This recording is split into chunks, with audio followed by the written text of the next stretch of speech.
I'm Porterfield with the Jordan Tourism Board, and I now invite you to follow us as we explore the unexplored and take you on a 50-mile journey created and led by award-winning Jordanian adventure guide Yamaan Safady, as he takes world-renowned adventure journalist Peter Potterfield through the diverse landscapes that make up Jordan's hidden natural treasures.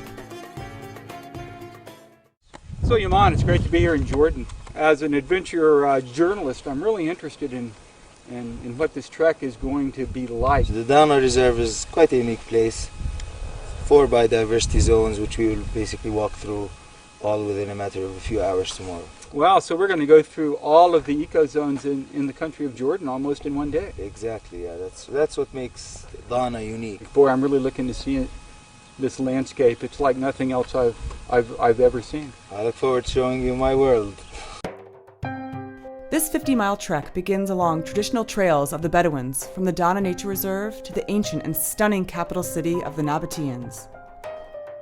The UNESCO World Heritage Site and new 7 Wonder of the World, Petra. On only just our first day, we hiked over 12 miles, dropped 2,600 feet, and witnessed the 4 different biogeographical zones of the country. The Dana Biosphere Reserve is Jordan's second largest nature reserve, covering some 200 miles of rugged, beautiful, and ever-changing landscape along the face of the Great Rift Valley. The mountains are cut by many steep-sided valleys, also known as wadis, often lined with a lush growth of trees and shrubs. Its geology is as varied as its landscape, switching from limestone to sandstone to granite. We quickly realized that the emphasis of this journey is on discovery, exploring the new and old alike, and taking the time to soak it all in. As always, Jordan hospitality is present everywhere, with frequent invitations along the way from local Bedouins to come inside their tents for freshly made mint tea. Finally, we reached our resting point for the night at the Finan Eco Lodge, one of the top 50 lodges by National Geographic magazine and one of the most extraordinary places in the world.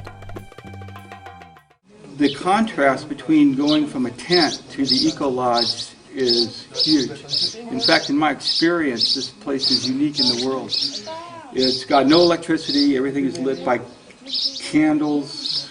It's in this beautiful desert environment of Jordan, but it's the most relaxing place I've spent in a long time. We set off again for the desert of Wadi Araba, which is a stony desert gradually descending alongside the steep, rocky walls of the Rift Valley Mountains stretched out into the horizon. Along this portion of the journey, we passed by many ancient archaeological sites, which are among the oldest in the Middle East. We passed churches, copper mines, Nabatean pottery shards all around, as well as many ancient inscriptions. Lone acacia trees provided shade from the afternoon sun. At the end of the day, we happily arrived to see our support crew had set up a traditional Bedouin tent with a full spread of a freshly cooked, hearty meal awaiting us, like a mirage at the base of the mountains. We were very excited to know that this is where we would lay our heads to rest under the stars for the night, and we were even more thrilled to know that this was to be our style of living for the next 3 nights.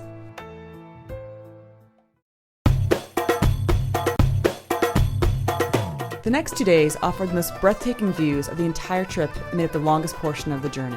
We left the desert behind us and climbed high into the mountains. The landscape seemed drastically changed from the rocky desert to the water and lush greenery of bushes, blooming oleander, and 500-year-old junipers, a small oasis paradise. Moving on, we reached a black basalt spur that penetrates and splits 2 periodic streams that flow down stupendous chasms in Wadi Araba. At this place is perched an 8,000-year-old Neolithic village. We cut back up into the mountains again, this time passing the ruins of the Edomite village, from where the views back to where we hiked earlier in Wadi Araba are absolutely spectacular.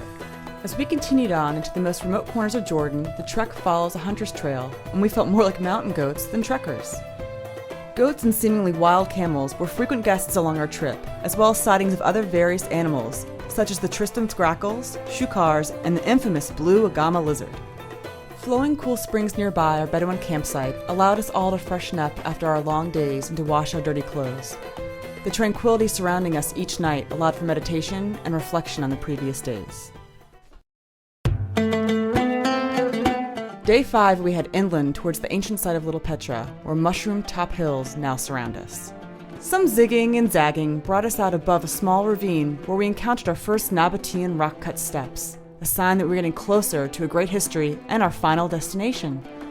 We soon realized we were entering a hidden land, a secret land surrounded by dome-top walls, in which entwine a myriad of miniature canyons and tiny meadows, which are home in the summer to Bedouin family encampments. Sitting on a high plateau as our pit stop for enjoying some Bedouin tea, we see across the mountains of Petra and catch our first glimpse of what looks to be a white dome, which Yamaan explains is a 14th century mosque known as Aaron's Tomb. It's standing at the highest peak in the area, 1,350 meters above sea level. It is a great place of sanctity, for here it is believed Moses' brother Aaron died and was buried. As night draws in, we descend the trail to the Yamaan campsite, a comfortable Bedouin-style camp located in a wonderful bowl of hills, where we are able to enjoy the luxury of electric lights and a good hot shower. On this night, we were pleasantly entertained by the rababa instrument played by our Bedouin host.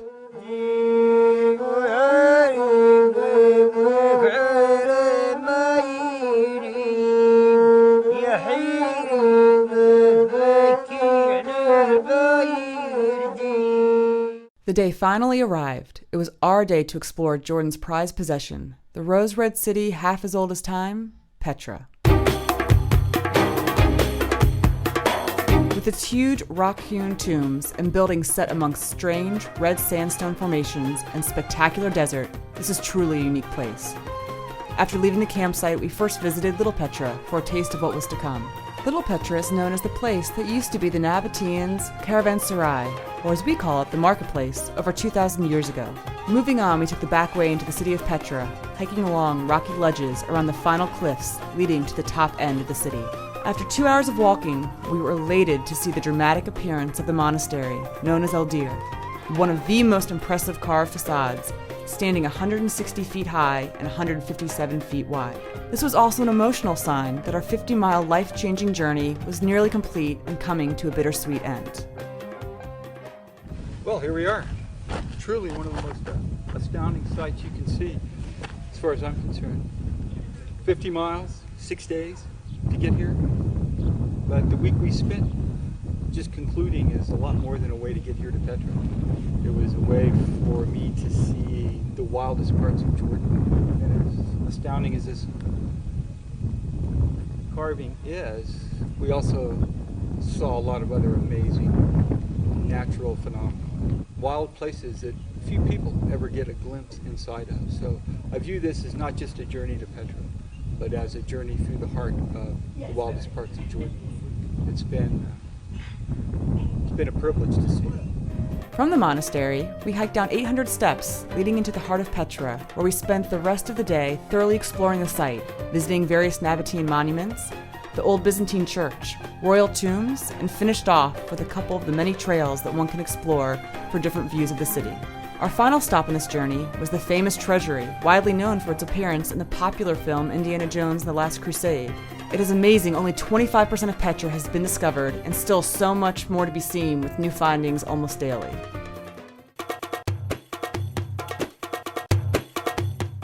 Alright, so taking Peter and Catherine around trek to Petra, walking for 6 days for about 50 miles all the way to the monastery in Petra was quite an experience. We covered some great terrain, so many different geological layers.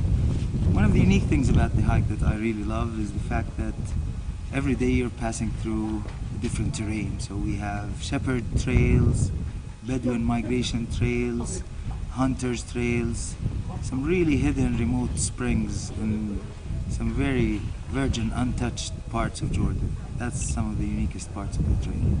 It was a pleasure hiking with Peter and Catherine from the Jordan Tourism Board, North America. As you can see, there are exciting new horizons in adventure tourism in Jordan, allowing visitors to push themselves to new levels of adventure while soaking up natural marvels and dramatic cultural attractions from the ancient world. I do hope that you enjoyed following us along this life-changing journey even half as much as we did.